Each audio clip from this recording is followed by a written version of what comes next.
This fierce military dog was locked in a cage, motionless with a muzzle on, and all the soldiers were particularly afraid of it. However, one veteran decided to try to tame the dog. He mustered his courage and slowly approached it. The dog, alert, stood up, ready to attack at any moment. Demai cautiously moved closer to the dog, crouching down to gently touch it. When the dog didn't react, Demai sighed in relief and turned to his comrade, saying, "He's not that scary, right?" But the next second, even though the dog had a muzzle on, Demai was terrified. He quickly lifted the dog into the vehicle, with the dog growling and thrashing, ready to tear Demai apart. Demai, having learned from his previous experiences, didn't dare to confront the dog. He hurriedly gathered his things and took the dog away from the military base. On the road, the dog eventually tired itself out and sat quietly, but Demai still didn't dare to relax. He called his superior for advice. The superior explained that the dog was a highly decorated military dog, but ever since its handler had been killed, the dog had become violent and highly aggressive. He also mentioned that Demai had to take the dog to its handler's funeral.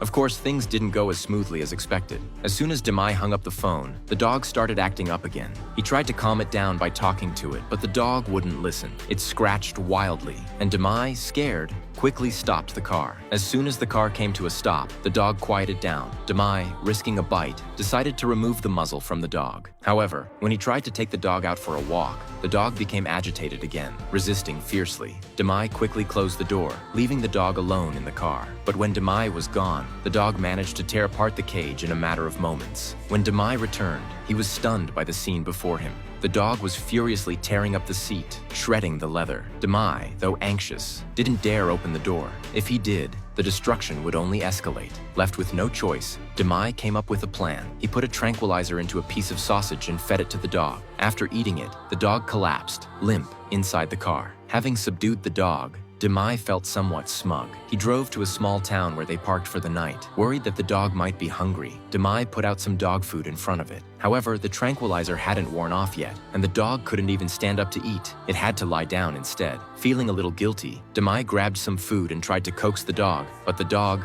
no longer trusting him, refused to eat what he offered. Demai, frustrated, tossed the food back into the car and went to sleep. The next morning, Demai woke up groggily, having forgotten that the fierce dog was still in the car. The dog had been thirsty all night, and when Demai opened a water bottle for himself, he realized the dog was in need of water too. Though still irritated, Demai knew he had to stick to his plan and deliver the dog to its destination. On the road, Demai tried to improve his relationship with the dog by telling it stories and offering it snacks, but the dog didn't respond at all. Instead, it became agitated again, pacing back and forth, as if it had noticed something. Demai, unaware of the dog's behavior, didn't realize what was happening until it was too late. The dog, now without its collar, had half of its body outside the car trying to jump out. Terrified, Demai slammed the brakes, causing the car to stop abruptly. The dog seized the opportunity and jumped out of the car, running straight into the woods, disappearing from sight.